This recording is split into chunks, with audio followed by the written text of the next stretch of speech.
A couple of days ago, we saw an absolute classic in the Ashes between Australia and England.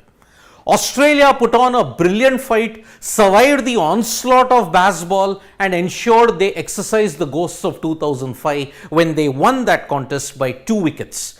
Remember, Edgbaston and Australia have not had a good relationship in the past. 2005, they lost by 2 runs. Here, they are won by 2 wickets.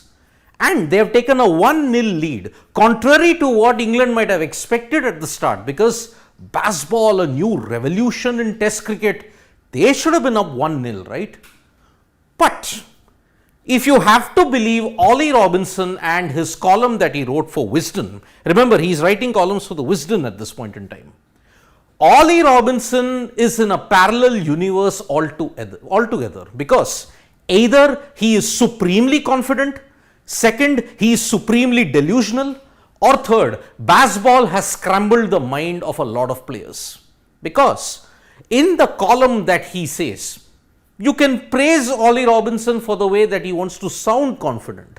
You may want to praise Ollie Robinson for the fight that England showed, but you may want to also pan Ollie Robinson for the way how he has been having some comments. Remember, the 3 number 11 sledge that Ollie Robinson made has come back to bite England in a big way, because Nathan Lyon, Scott Boland were the players who contributed a total of 40 runs combined, and it was because of that Australia got over the line in Edgbaston and ended a 18-year pain that had haunted them.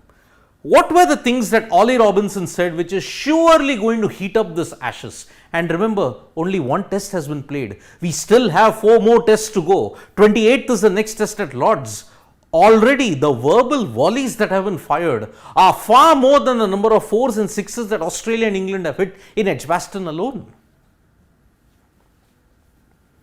Straight up, Ollie Robinson has said defensive Australia. Surprised by how unwilling Australia were to go toe-to-toe with us. Remember, this is Ollie Robinson, an Englishman, talking about Australia, not Ollie Robinson, an Australian, talking about an English team. A pitch with a bit more movement would benefit us hugely. Already, the demand was for flat pitches. That has backfired. Now, England are asking for a pitch with movement. Bass said it after the game. It feels like we have won, lads. We have entertained the world and we have put the Aussies on the back foot. Very interesting psychological warfare if you want to look at it. Brendan McCullum somehow wants to twist this result like saying, oh no, don't worry, we won the match. You may have won the match on social media though. You may have won the match amongst a few group of England supporters who wants to believe that there is something miraculous called baseball. But on the pitch, you lost by 2 wickets. Either the England team are so blinded by the baseball confidence that they do not want to look at Edgbaston as a loss. It's just a mere aberration. And that is why Ollie Robinson is echoing what the England team feels at this point in time. Even if we are 2-0 down, no problem. We still have the confidence that we can win it 3-2. That's the way England are going ahead. But remember, England's real test against baseball is against Australia, because a better bowling lineup, a team with better mental strength than all the other teams put together. That's why, take your pick. What do you want to make of Ollie Robinson's comment? Surprised to see Australia so defensive from ball 1.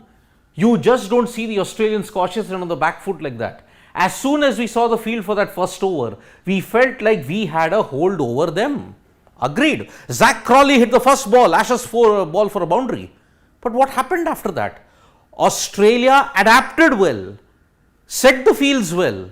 Of course, Boland was reverse ramped for 6s by Joe Root.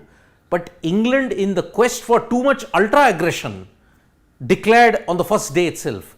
Sure, if they had gotten 2 to 3 wickets, it would have been hailed as a masterstroke. But Australia knew what was coming at them. And the way how they played the strokes in the second innings, you felt that why? Are they playing a T20 game on day 4? There was no need to. Agreed, the rain spoiled most of their plans on day 5. But still, Australia batted with much more adaptability. They played with much more calmness. Now, Ollie Robinson and the England team want to warp that around as defensive approach. then God help them.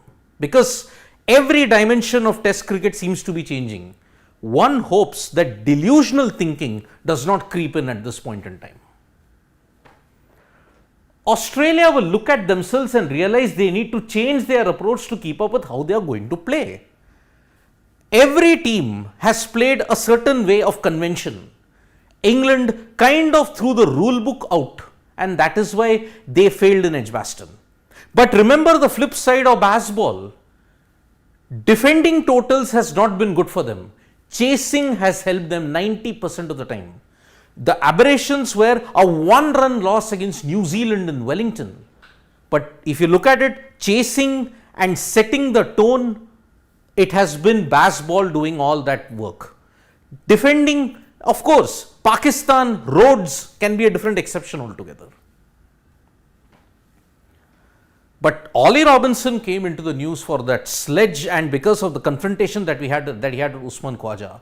That confrontation backed up with the way how he dragged Ricky Ponting's name into this, he dragged Matthew Hayden's name into this. Matthew Hayden said he's the mouth from the south, he's not backing up his words with the talent. The same was echoed by Ricky Ponting.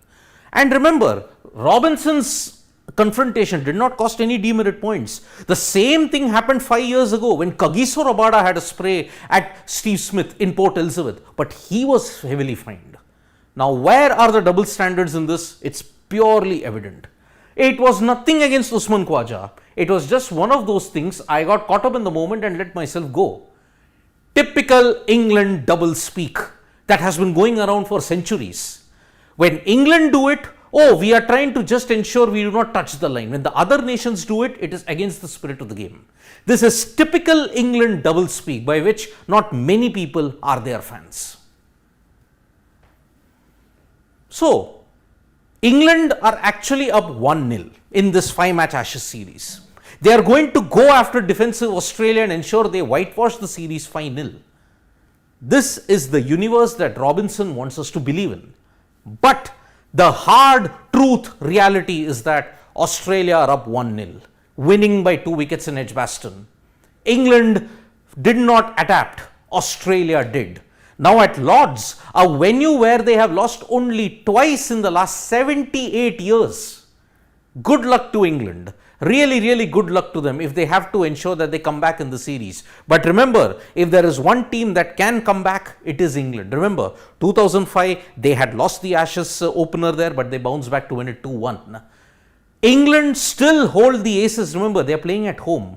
No one is discounting an England comeback. England will come back hard. England will come back strongly. That's why this Ashes series will go to the wire. But all these comments by Ollie Robinson, if it does not back up, then I'm sorry. You would have probably had the greatest sledge that misfired in Ashes history loading. Thank you so much, folks, for joining us for this video. We'll be back with more updates on sports today. Tap that bell icon so you know when we go live, and don't forget we are on Facebook, Twitter and Instagram as well.